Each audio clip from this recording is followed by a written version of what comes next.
And good morning, motor minders. It's Monday, some point in August. Just wanted to share a couple of really simple things with you about your temperature controls here inside of your car, and most specifically about this one and actually this one right here. So, this one is, in case you don't know, in case you think you do know, this is not the button to push when you get in an accident and it turns back time. This button, it turns on air recirculation. So right now you probably can hear the air coming through the vents. That is fresh air coming from the outside. Now I'm going to push this button, and when I do, I'm going to stop talking, and you'll be able to hear the air change. Like it sounds like I turned the air up or something just changed. So listen to this.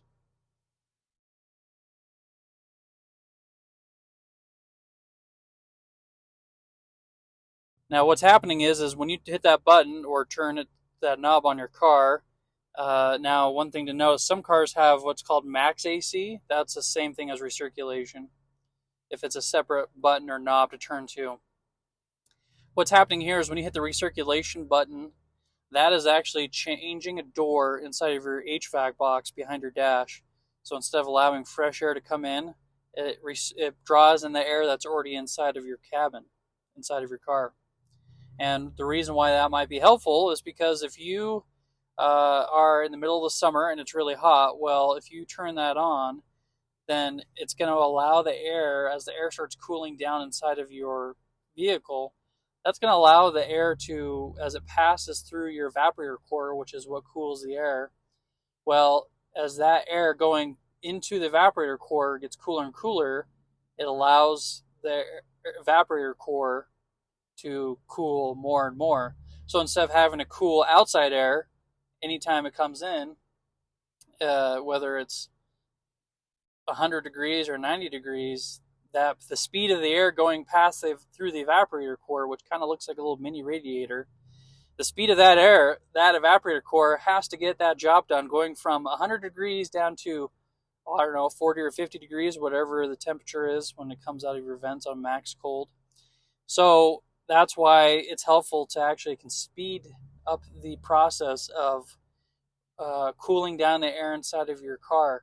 Now, here's the only caveat. The only thing you really want to be aware of when you are driving and you have it on recirculation.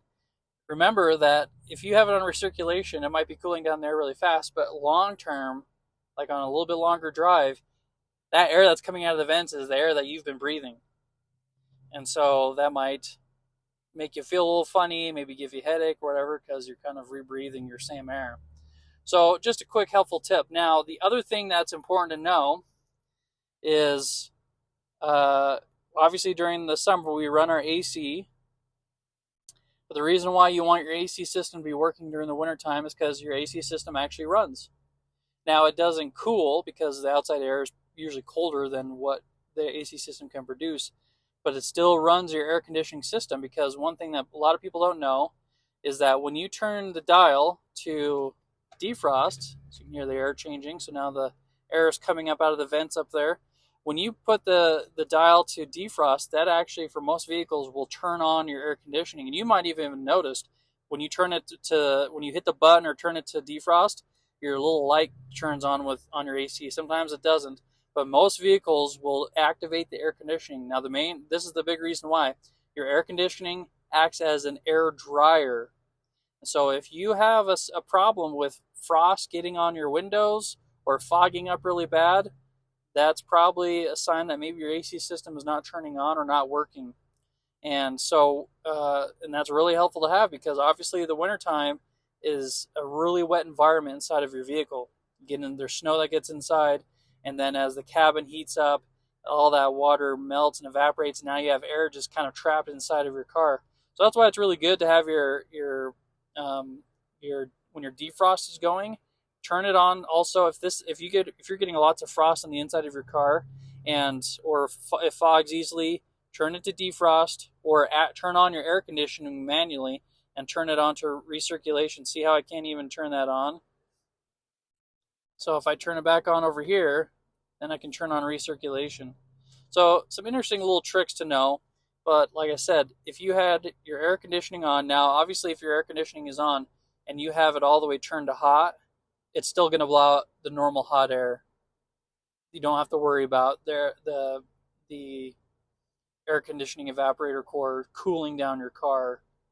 So that's something that you can. Now every car is a little different, but generally, if you are able to turn on your recirculation and turn on your AC while during the winter time and have it on hot, then that will be running your air conditioning, and that's gonna, as that evaporator core draws in air from your cabin instead of outside air, it's gonna help dry that air. The moisture is gonna accumulate to the evaporator core, and it's gonna drain out of your vehicle. So that's a little handy tip for you. Hope you're having a good day.